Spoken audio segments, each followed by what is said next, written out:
Topic है जिस पे हम बात करेंगे वो है एलर्जिक नज़ला ज़ुकाम और नाक की हड्डी का बढ़ जाना और नाक में बदगोश यानी गदूद का बन जाना। इसकी होम्योपैथिक अद्वियात कौन सी है कामयाब प्रैक्टिस में जो इस्तेमाल की हैं, मैंने 5 साल तजर्बे में जो आई हैं, इंतहाई ज़्यादा कामयाब तरीन है। नाक की हड्डी का बढ़ जाना और साथ छींकें आना, बहुत ज़्यादा आना और नज़ले ज़ुकाम का अक्सर रहना। इसमें जो टॉप रेमेडीज़ होम्योपैथिक की आती हैं उनकी बात की जाए तो सबसे पहले जो दवा आती है और जो मियाज़म को पेश नज़र रखते हुए वो है ट्यूबरकुलाइनम।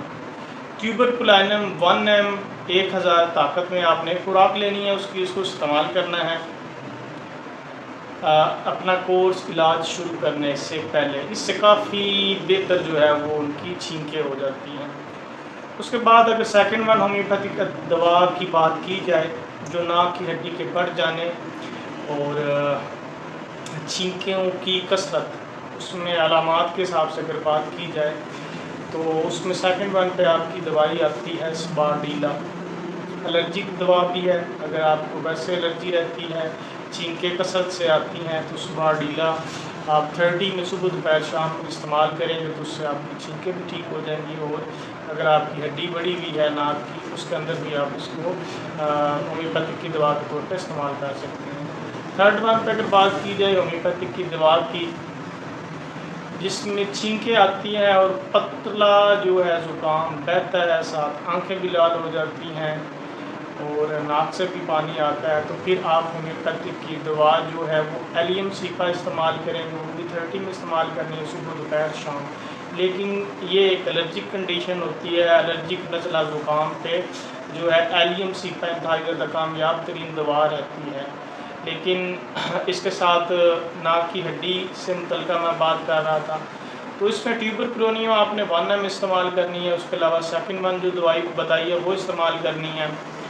थर्ड वन आपने जो है एलियम सीपा नहीं इस्तेमाल करनी, वो ज़्यादा एलर्जिक जो है नज़ला ज़ुकाम में इस्तेमाल होती है। आपने जो इस्तेमाल करनी है दवाई बायोकेमिक की क्लिकेरिया फ्लोर 6x की दवा जो है वो इस्तेमाल करनी है। इंतहाई ज़्यादा बेहतरीन रिजल्ट है। 4 गोली सुबह दोपहर शाम ये आपने रेगुलर खाते रहना है। उसके अलावा नंबर अगर 4 पे बात की जाए नाक की हड्डी के बढ़ जाने और आपके नाक में बदगोश्त बन जाना, तो उसमें आपकी दवाई आएगी लेमनामाइनर और उसके बाद आएगी थूजा। थूजा क्या होती है, कोई भी ओवर ग्रोथ वो जिस्म के अंदर भी हो सकती है, बाहर भी हो सकती है, गदूद है, तो थूजा इंतहाई ज़्यादा बेहतरीन दवा है। आप 30 में इसको भी इस्तेमाल करेंगे सुबह दोपहर शाम, ठीक है। और इसके साथ आपने जो कच्चा प्याज है उसका इस्तेमाल नहीं करना होता है। लेमनामाइनर इंतहाई ज़्यादा नाक की हड्डी का बढ़ जाना, छींकें, नज़ला ज़ुकाम, इसमें भी इंतहाई ज़्यादा फ़ायदा देती है। लेमनामाइनर बिना सिम्पटम के इस्तेमाल कर सकते हैं, ये भी सुबह दोपहर शाम 3 कतरे इस्तेमाल करेंगे। ये जो अद्वियात बताई हैं अलामात के हिसाब से आपने इस्तेमाल करनी है। इंतहाई ज़्यादा बेस्ट रिज़ल्ट है अगर आपकी नाक की हड्डी बढ़ी हुई है और उसकी वजह से अगर आपको एलर्जिक नज़ला ज़ुकाम होता है, या वैसे ज़ुकाम की कंडीशन इस तरह की होती है कि एलर्जी का, तो ये इंतहाई ज़्यादा कामयाब तरीन अद्वियात हैं। अगर आपको वीडियो अच्छी लगी हो तो उसको लाइक ज़रूर कीजिएगा। जज़ाकल्लाह, अल्लाह हाफ़िज़।